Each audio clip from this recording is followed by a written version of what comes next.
આંદોલન કરવામાં આવ્યું શું કહેશો? આજે એમ જોવા જાય તો સાતમ કહેવાય, હોળી પછીની સાતમ.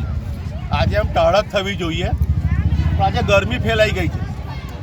1799 બાળકોના વાલીઓ, 150 શિક્ષકો, જ્યારે એમણે સમગ્ર અપેક્ષા માનનીય આદરણીય મારા નરેન્દ્રભાઈ મોદી પર લગાવી હોય અને એમને જોઈને વોટ આપ્યા હોય, સ્કૂલ પડવાની તૈયારીમાં હોય અને વાલીઓના કર્મોના કારણે બાળકો બચી જતા હોય, કોર્પોરેશન આવીને સીલ મારી જતી હોય અને જ્યારે જે તે સમયે જ્યારે ટ્રસ્ટીઓ લખીને આપી દેતા હોય કે આ જગ્યા પર અમે નવી બિલ્ડિંગ બનાવી આપ્યું છે, લખાણ અમારી પાસે છે, પણ માનનીય આદરણીય સુરેશભાઈ ભરવાડ શિક્ષક છે અને જ્યારે વાલીઓ જ્યારે પોલીસ કમ્પ્લેન નોંધાવવા તૈયાર હતા ત્યારે સુરેશભાઈએ ગેરંટી લીધી કે આપણી સ્કૂલ છે, આપણા પરિવારનો ઝઘડો છે અને મને ટ્રસ્ટીઓએ લખીને આપ્યું છે, બાહેધરી આપી છે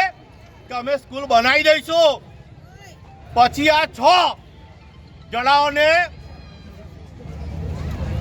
મનમાં લોભ ફૂટ્યો કે આ તો આપણે 1 રૂપિયા ટોકનની જગ્યા લીધી છે, હવે આ 10,000 રૂપિયા સ્ક્વેર ફીટ થઈ ગઈ, હવે તો 50-60 કરોડ રૂપિયાની ઉપરની પ્રોપર્ટી બની ગઈ. એટલે આપણે વાલીઓને થકાઈ દઈએ, શિક્ષકોને થકાઈ દઈએ.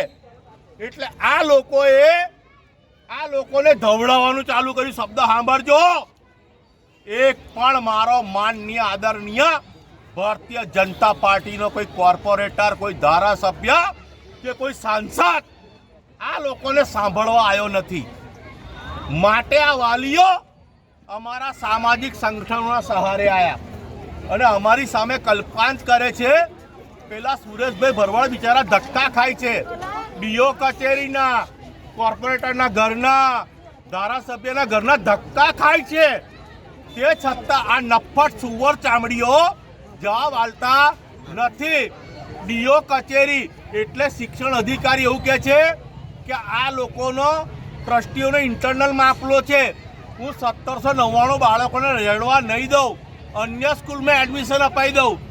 એટલે એ 66 કરોડમાં શિક્ષણ અધિકારીનું કમિશન નક્કી છે, શિક્ષણ મંત્રીનું કમિશન નક્કી છે, સાંસદનું કમિશન નક્કી છે, ધારાસભ્યનું કમિશન નક્કી છે.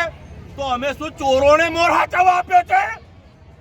અમે મોદીજીને જોઈને વોટ આલ્યા છે. એટલે હવે છે ને, અમે વડોદરાના સંસ્કારી નાગરિકો છે, અમે સંસ્કારી છે, મૂર્ખ નથી. હવે અમે જાગ્યા છે, વિડીયો મારી લેજો. એટલે અમે નક્કી કર્યું છે કે 1 રૂપિયા ટોકનની જગ્યા તમામ વેરો ભરે છે, તમામ ટેક્સ ભરે છે, શિક્ષણ વેરો ભરીએ છીએ અમે કરોડોમાં.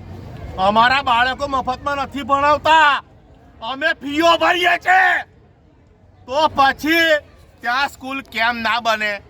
જો તમે બુલેટ ટ્રેન માટે જગ્યા અધિગ્રહણ કરી શકતા હોય, અઘોરા મોલ માટે જ્યારે તમે જગ્યા અધિગ્રહણ કરી શકતા હોય, તો અમારા છોકરા માટે કેમ નહીં? તમે અમને ભીખ આપશો, અમે તમને વેરો આલીએ છીએ, ટેક્સ આપીએ છીએ, શિક્ષણ વેરો આપીએ છીએ. અમે મફત છોકરા ભણાવવા નથી માંગતા, પણ તે છતાં લુખ્ખાઓ જે દલાલીઓ ખાય છે ને, હવે વડોદરાની જનતા જાગી છે. 4 દિવસમાં ટ્રસ્ટીઓ નિરાકરણ નહીં લાવે તો અમે તો વોટ અમારા માનનીય આદરણીય મોદીજીને જોઈને હેમાંગ જોશી કોરી સ્લેટને આલ્યા હતા. પણ આ કોરી સ્લેટ હવે અમારા નામ થકી ભરાય, અમારી લડાઈ લડે, અમારા વતીની ફાઇટ તો એમને કરવી જોઈએ.